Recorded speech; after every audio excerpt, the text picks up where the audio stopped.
Goddesses and gods gather around. Welcome to Mythology and Makeup. I'm Vanessa, and I'm thrilled to share my passion of mythology with you while I get ready for the day. Let's uncover the fascinating stories of mythology together, from Athena's wisdom to the captivating stories of the muses and everything in between. So grab your brushes and a mirror, and let's unleash the beauty and magic within. Last week we went completely off the deep end into Asgard's wildest background players. We woke up a cranky dead prophetess just to get a chaotic background check on a human boyfriend. And we flew with the Valkyries as they rigged mortal wars to harvest souls. And we hitched a ride with Heimdall on a chaotic road that literally hand-coded the human class system. But if you thought that lineup was crazy, wait until you meet today's crew. Today, as I walk you through this look, we are diving into the real MVPs of the Norse world. We are talking about Tyr, a badass god of war who went on a total frat boy heist to steal a mile-deep beer cauldron from his 900-headed grandmother.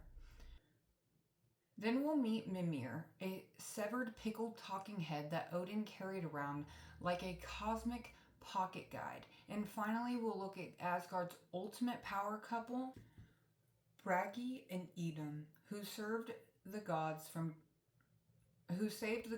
getting wrinkles and gray hair after Loki got dragged through a forest by a giant eagle. So grab your brushes and your mead and let's get into it.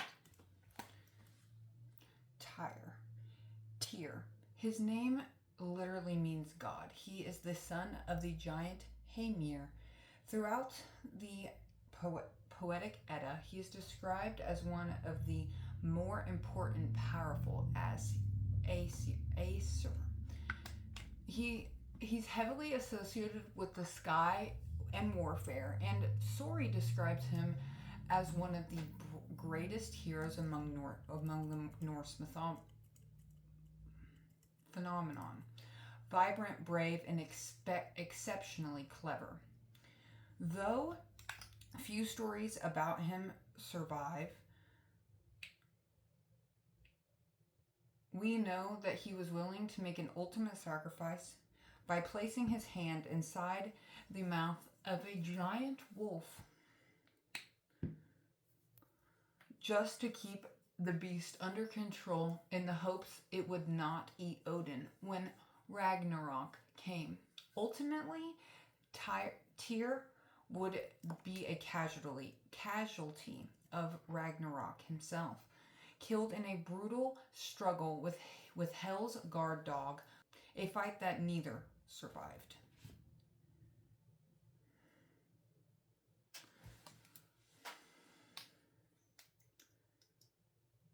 Tyr didn't seem to have any children or a wife, even though Loki makes a snide, petty remark in the poems about an unnamed wife.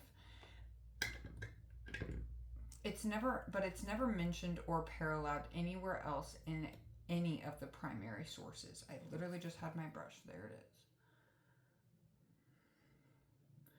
And because of his intense connection with war and the loss of his hand, he definitely wasn't considered a god who resolved disputes peacefully.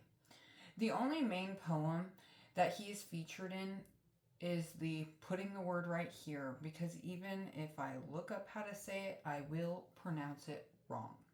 And it offers an incredible insight to his family origins and how his loyalties were rooted firmly with the Aesir instead of his Jotnar father. The story goes like this. After a long hunting trip,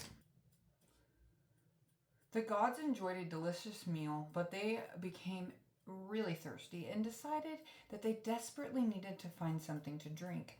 And after doing some rune magic, they learned that there was a Jotun named Aegir, I'll put the name right here, who had a massive collection of cauldrons big enough to brew beer for all of the gods to enjoy together. Thor marched right up to him and demanded that he provide a massive feast of fresh brews for all of the gods.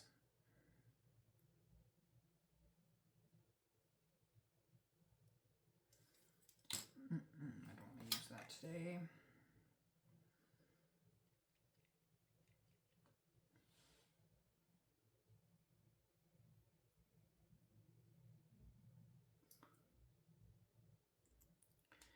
The man was extremely annoyed by Thor's ignorance, so he told Thor that he would promise to brew them their beer only if they could fetch him the biggest cauldron to make it in.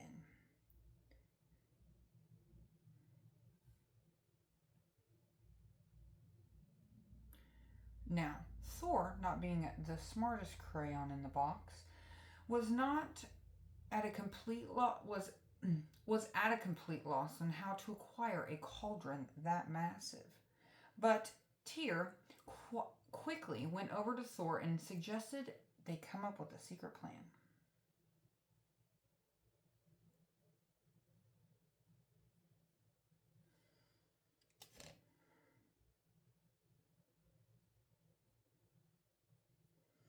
Oh, maybe I filled them in too dark.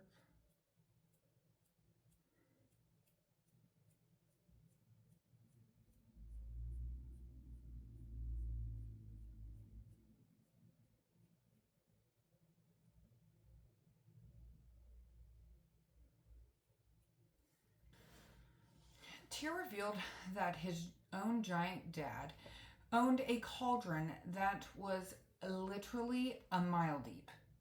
Literally, that is a massive cauldron, okay? A mile deep, that's insane. That is insane. It was the biggest cauldron to ever exist. Thor asked him if they would be able to borrow this impressive beer pot.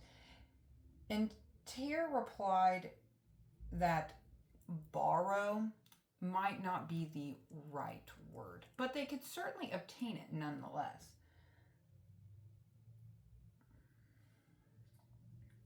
Together they journeyed for an entire day. They left Thor's famous goats with a farmer, and when they finally arrived at Tyr's father's estate, they ran into two women. First, Tyr's grandmother, a very unpleasant, ugly woman with 900 heads who showed absolutely no kindness to her grandson. She was like, yeah, no, I don't like you. You are my grandson, but I do not like you.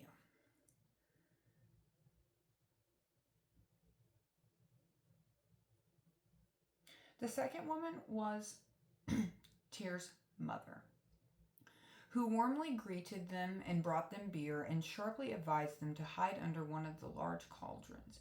She knew full well her husband had a reputation of being exceptionally rude to the unwanted guests when they arrived, because, he was out and about doing man things. Oh.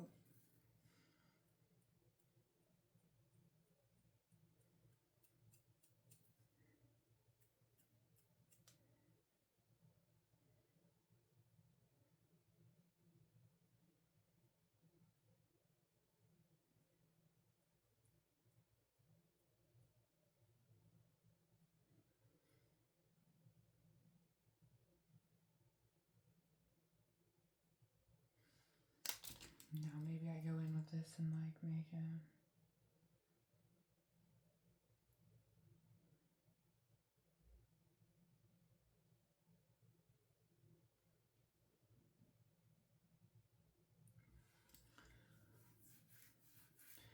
When Mimir returned home from a fishing trip, she welcomed him back and casually announced that his son and Thor were there. Mimir was so angry he pushed his way through his own wall trying to find them. He just destroyed, he didn't give a fuck. He was like, why are there people in my house?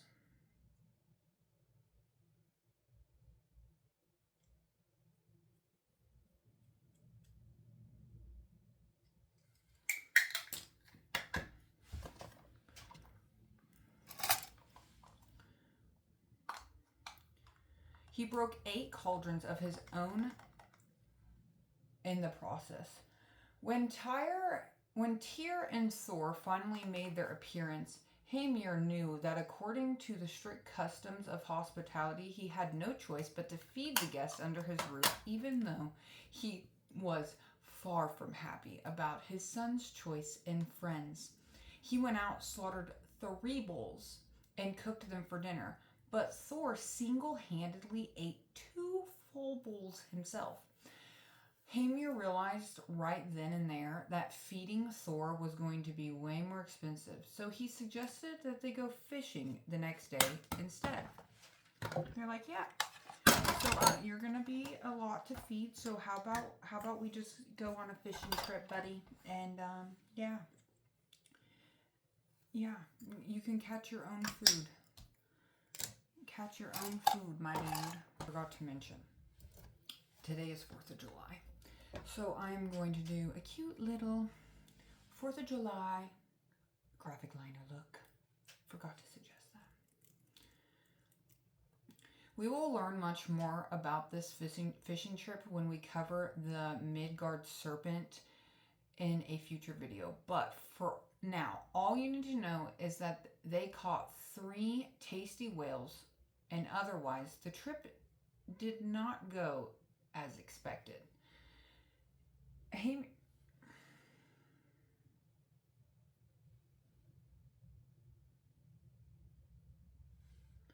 Mimir lost his own oxen, and his lingering anger, he decided to test Thor's legendary strengths. This brush is not. Why is it doing that? It's like splitting. Why are you being difficult today, brush? Please don't be difficult with me today. There we go.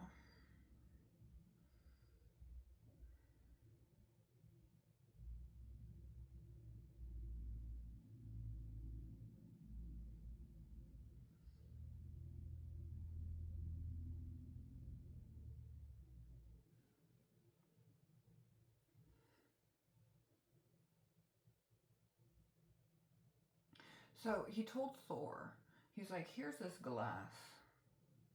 See if you can break it. He threw the cup through the wall, and when it was retrieved, it was not broken. Like, it was like this cup could not break.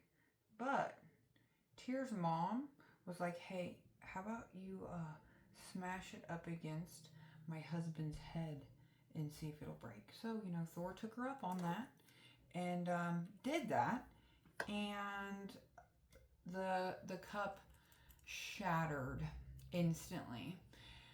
Disappointed that his precious glassware was broken, Mimir finally said that they could just have that cauldron and just leave. Just get out of here. I don't want to see you anymore. Get out of my sight. Goodbye. Oh, I just messed up that really beautiful frigging wing, bro. Where's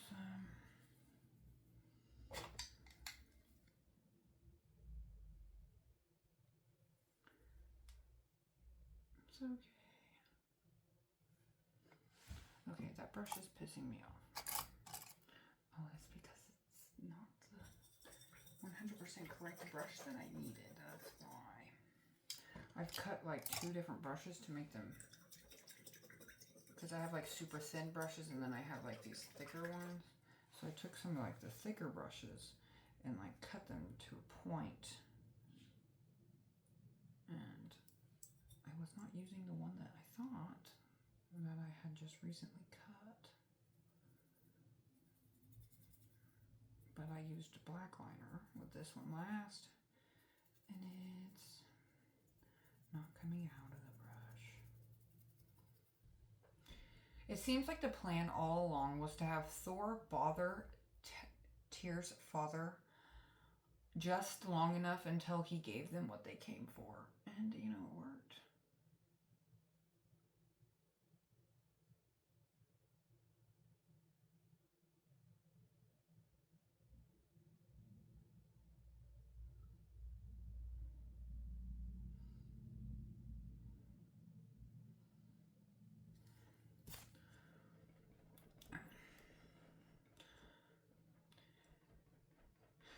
Tyr tried twice to lift the massive cauldron, but couldn't even budge it. Thankfully, though, he had Thor with him, and no one was stronger than Thor. When Thor picked up the cauldron, his feet literally went through the floorboards. And on their way back, they stopped to get Thor's goats, but the children of the man that they had left the goats with had accidentally injured one of them, so Thor promptly enslaved the kids as punishment.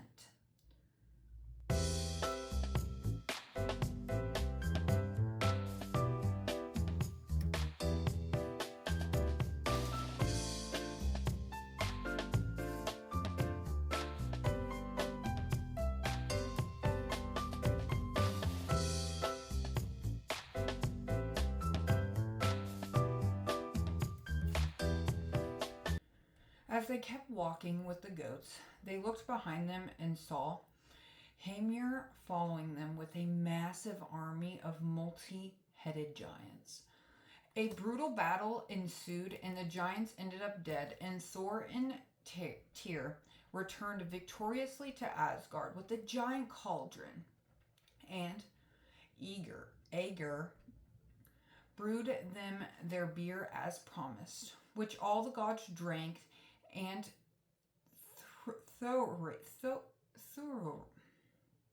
and I don't know why I can't say this word. They enjoyed the beer. They loved it. They ate that shit up. They ate that shit up.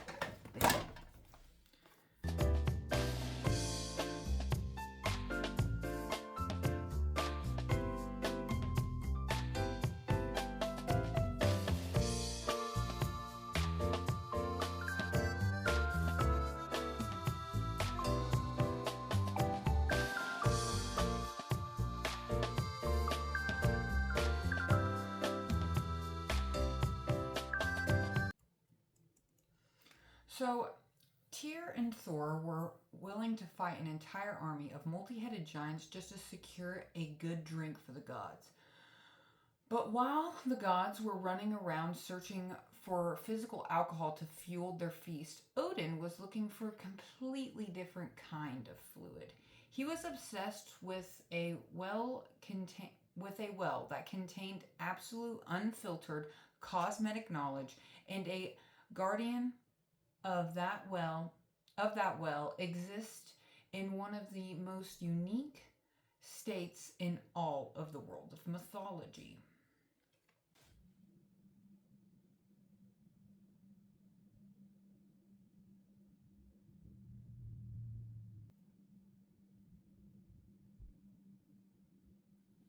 Dirty.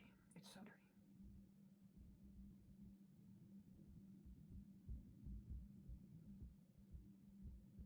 Into Mimir,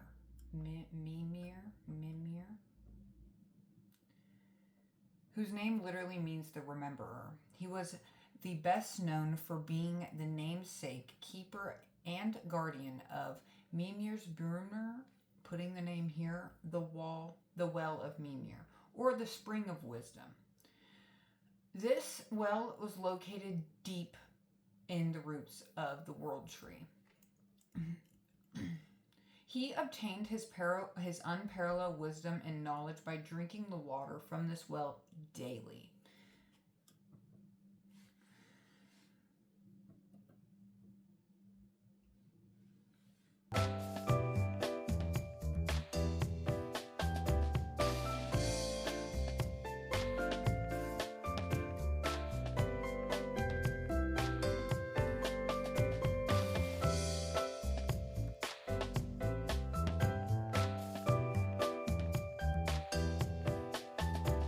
He enters mythology as a prominent character present during the devastating Azur-Vanir War.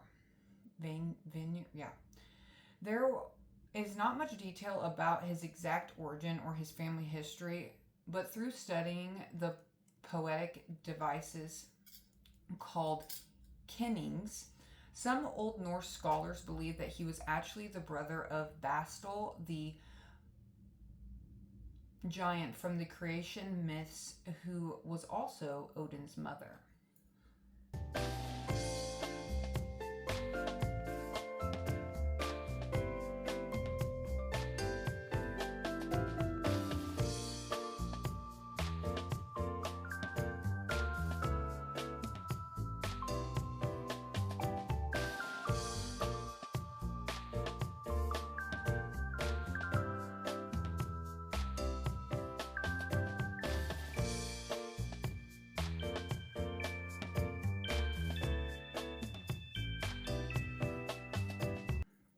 So whenever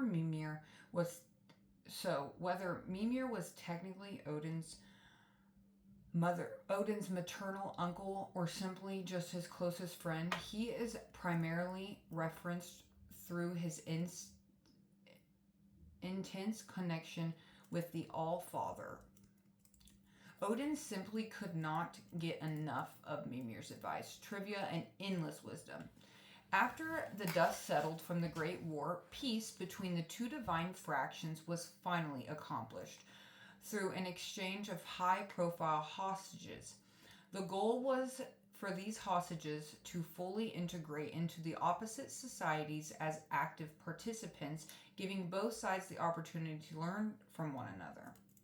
The Aesir, I really feel like I'm saying that wrong, received Nord, Freya, and Frey, who we learned about back in episode 3. So if you guys want to take a second and go check that video out and learn about their story, go right on ahead.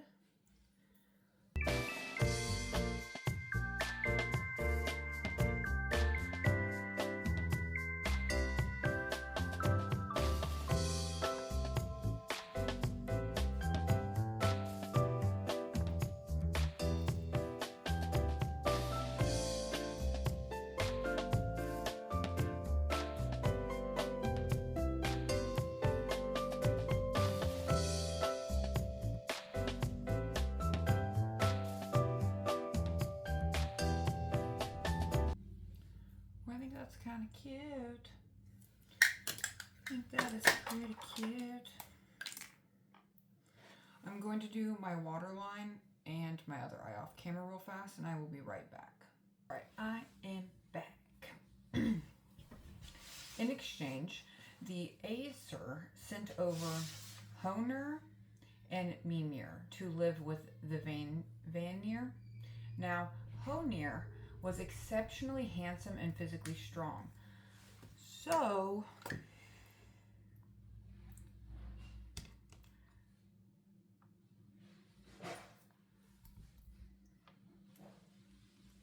they immediately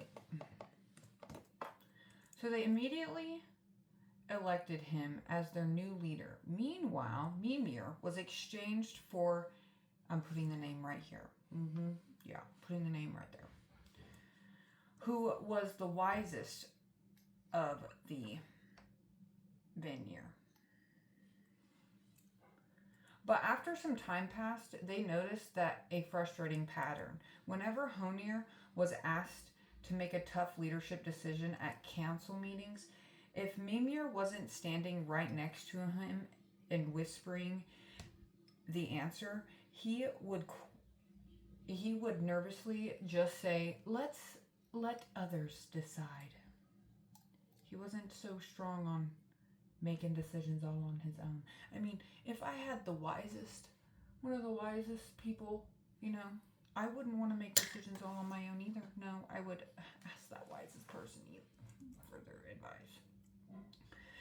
Deeming the whole exchange completely unfair, they grew furious. They felt like they had given up their wisest along with their wealthiest gods, and in return they received only a handsome but otherwise useless god and his advisor. To show their absolute anger in the most certain terms possible, they decided to behead Mimir and casually send his severed head right back to Odin. But Odin wasn't about to lose his favorite source of wisdom. Story tells us in the, I'm going to put it there, saga, that Mimir's head, he preserved it carefully with some magical herbs and enchanted powerful enchantments over it so that it would never decay and could continue to speak. That's a smart man right there. Yeah. Revealing all the secrets and cosmetic advice whenever requested. Based on various references throughout the text, especially the stories describing the onset of Roanoke, Ragnarok, it seems Odin frequently carried his head around with him on his travels, or else kept it somewhere that was super accessible.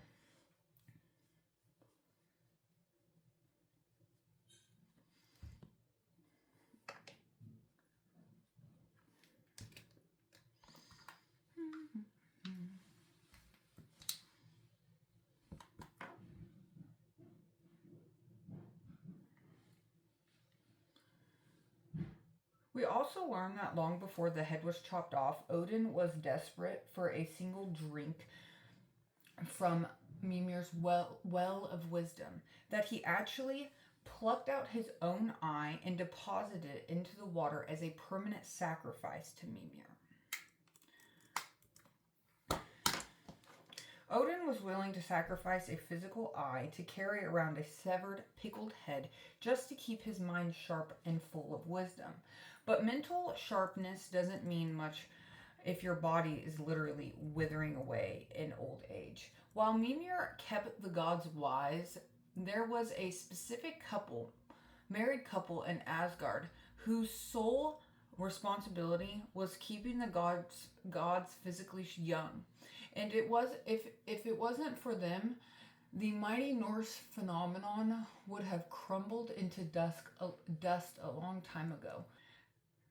And that brings us to a specific married couple in Asgard. If Mimir handled the wisdom of the past, this duo handled the absolute keys to the future, and they did it with a basket of fruit and a silver tongue.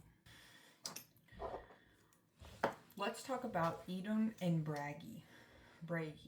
Their names mean very young and the poet.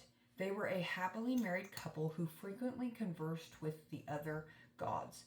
And though they didn't often appear as active frontline characters in action myths, they held two of the most important jobs in the cosmos.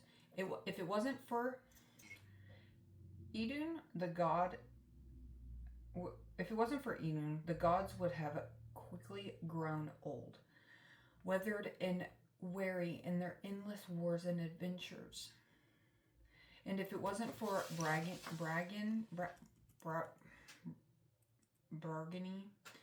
the gods may have not maintained a glorious, lasting record of their feasts and historic victories.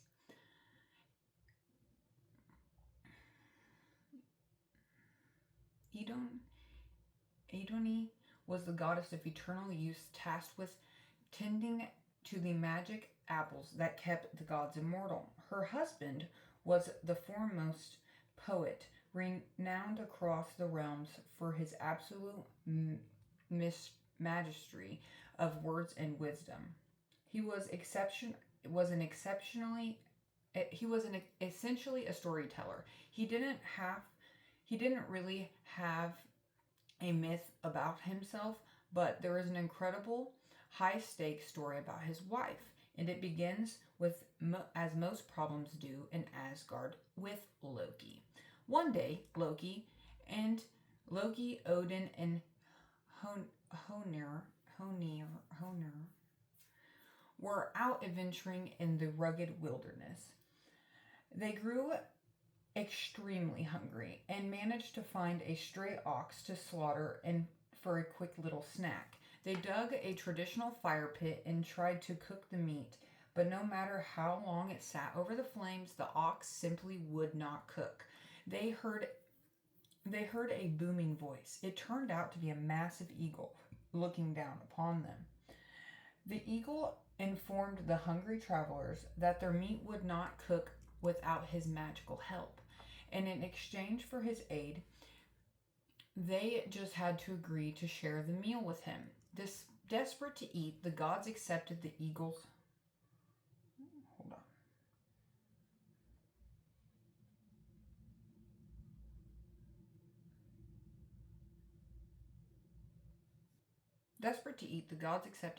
terms. But when the ox was finally cooked, the eagle swooped down and aggressively grabbed it up more than picked up more meat than Loki deemed was fair to share. Furious, Loki grabbed a large stick and threw it hard at the eagle, but things immediately backfired. Loki got stuck. Now they were in a serious predicament because one end of the stick was fastened to the eagle, and the other end was stuck fast to Loki's hand.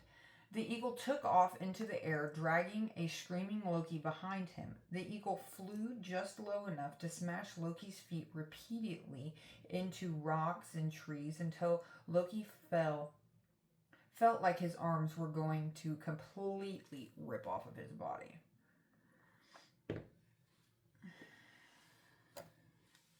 Loki begged and begged for a truce. The eagle finally stopped and revealed that he would release Loki under one strict condition. Loki had to promise to lure Ithunn and her magic apples completely out of the protection realm of Asgard.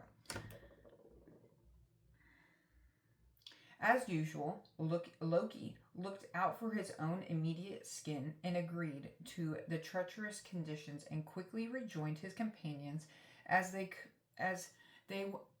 so they could head back home. And when they returned to Asgard, Loki tracked down Ithunn, and he lied straight to her face, telling her that he had found the most incredible, unique apples growing in the woods, just beyond the safety borders, and he wanted to show her.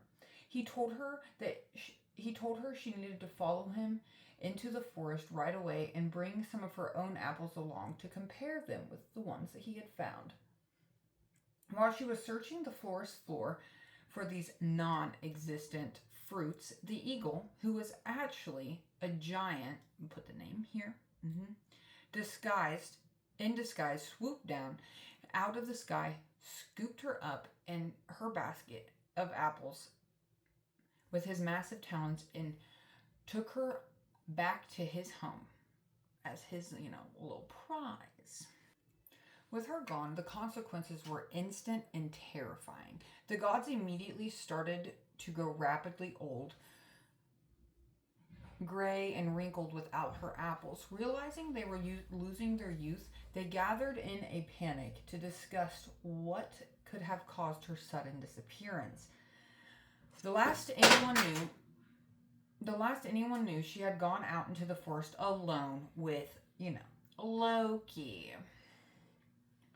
The gods rounded up Loki and hauled him before the court and threatened to brutally torture and kill him unless he found a way to undo the damage he had caused. I'm going to do my lashes real fast and I will be right back. Alright, I'm back. Terrified, Loki went straight to Freya and borrowed her magical falcon feather suit that allowed him to transform into a bird and flew straight to where the goddess was being held. He found her and left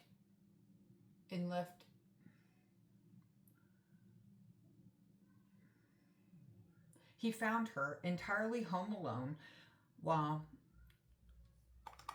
name here was out at sea. Using his magic, Loki transformed her into a nut. He tightly held her in his falcon claws and flew as fast as he could towards Asgard. But when the dude returned home and realized his prize was gone, he turned back into a giant eagle and flew into hot pursuit.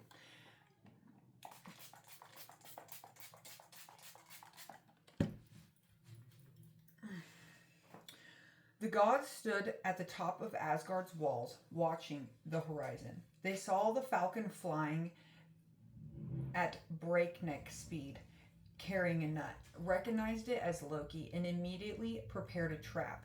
The moment Loki dropped safely behind the protection of the walls, the gods integrated a massive pile of wood shavings. The giant eagle was traveling too fast to stop and collided directly into the roaring wall of fire, scorching his wings entirely. He plummeted to the ground, losing his eagle shape and turning back into his true giant form. The second he hit the dirt, the gods closed in on him and killed him on spot as punishment for stealing their precious goddess and their precious apples of eternal youth. From Tyre dragging a mile-deep beer cauldron away from his 900-head grandma to Odin preserving a severed talking head for daily advice, and Loki almost causing the gods to wrinkle away into dust, Asgard's secondary players clearly know how to steal a show. If you loved this deeper dive into the wilder side of Norse lore, smash that like button and hit that subscribe button and drop a comment down below. I want to know if you had to choose, would you rather carry around a wise talking head or be an official guardian of the apples of youth? And remember, this channel is completely shaped by you. And if you have any specific requests for upcoming artistic makeup looks or another mythological story you've been dying to see me cover, leave that down below as well. Next week, we are finally going to shift the gears and get directly into the giants and some of the absolute greatest villains in the Norse cosmos. And this is the finished look. Do we like it? I think it's pretty freaking cute. Pretty patriotic, I'd say myself. But thanks for hanging out for another Saturday dive. Stay creative, stay curious, and I will see you all next week. Bye, guys.